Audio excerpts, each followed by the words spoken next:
হয়েছে শঙ্কা। এই বিষয়ে আলোচনাতে ফরিদপুর থেকে যুক্ত হয়েছেন মফিজুর রহমান শিপন। শিপন, জানাবেন যে ফরিদপুরে এবার কি পরিমাণ জমিতে পাটের আবাদ হয়েছে এবং এই তীব্র গরমে উৎপাদন লক্ষ্যমাত্রা নিয়ে কৃষি বিভাগ কি বলছে? আপনি জানেন যে পাট উৎপাদনের রাজধানী বলা হয় ফরিদপুরকে, অর্থাৎ ফরিদপুর জেলায় যে পরিমাণ কৃষি আবাদি জমি রয়েছে তার 85% জায়গায় জুড়ে কিন্তু পাটের আবাদ হয়। তো ফরিদপুর কৃষি সম্প্রসারণ অধিদপ্তরের তথ্য মতে এবারও কিন্তু ৭৯,০০০ হেক্টর জমিতে পাটের আবাদের লক্ষ্যমাত্রা ধরা হয়েছে, যা ইতিমধ্যে প্রায় 85% পাট বপন করা হয়েছে বলে কৃষি বিভাগ বলেছে।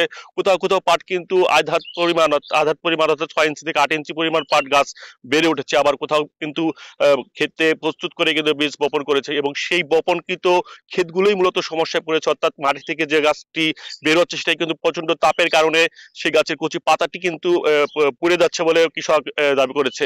তো এই বিষয়ে কথা বলেছিলাম ফরিদপুরে কৃষি সম্প্রসারণ অধিদপ্তরের উপপরিচালক কৃষিবিদ রফিকুল ইসলামের সঙ্গে। তিনি বলেছেন যে কন্টিনিউ ভাবে অর্থাৎ ধারাবাহিকভাবে যদি তাপমাত্রা এইভাবেই থেকে যায় সেক্ষেত্রে আমরা কৃষকদের পরামর্শ দেব অবশ্যই নিজস্ব উদ্যোগেই সেচের ব্যবস্থা করা।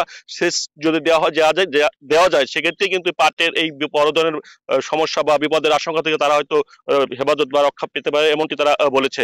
তো কৃষকরা বলছে যে গত কয়েক বছরে কিন্তু এইরকম তাপমাত্রা তারা দেখেনি। এবার যেটা তারা পেয়েছে সেটা কিন্তু আসলে তাদের উৎপাদনে কিন্তু একটা বড় সংখ্যা এবং বড় টেনশনে বা মাথা ব্যথার কারণ হয়ে দাঁড়িয়েছে তাদের কাছে। তো তারা বলেছেন যে অন্যান্য বছরের তুলনায় কিন্তু এবারের পাটের আবাদে কিন্তু ব্যয় বাড়বে, অর্থাৎ সেচ দেওয়া লাগছে, আবার এখনো যদি তাপমাত্রা এইভাবে ধারাবাহিকভাবে থাকে সেক্ষেত্রে কিন্তু তাদের খেতে এক বা একাধিক বার সেচ দিতে হবে, এবং যেহেতু ডিজেলের মূল্য তুলনামূলকভাবে বেশি সেক্ষেত্রে কিন্তু তাদের উৎপাদন ব্যয়টাও বাড়বে। সেই তুলনায় উৎপাদনের পর যে পণ্যটি তারা বাজারজাত করবে সেই বাজারজাতকরণের কাঙ্ক্ষিত মূল্য না পেলে তারা কিন্তু আর্থিকভাবে ক্ষতির মুখে পড়বে, কারণ এই জেলায় কিন্তু প্রায় 2,00,000 বেশি চাষি আছে যারা পাটের সাথে সংশ্লিষ্ট।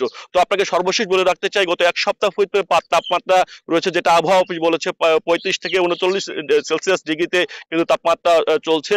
তো এই ছিল ফরিদপুরের তাপমাত্রা এবং সর্বশেষ পাটের পরিস্থিতি বা পাট ক্ষেতের পরিস্থিতির খবর। মফিজুর রহমান শিপন যুক্ত ছিলেন ফরিদপুর থেকে।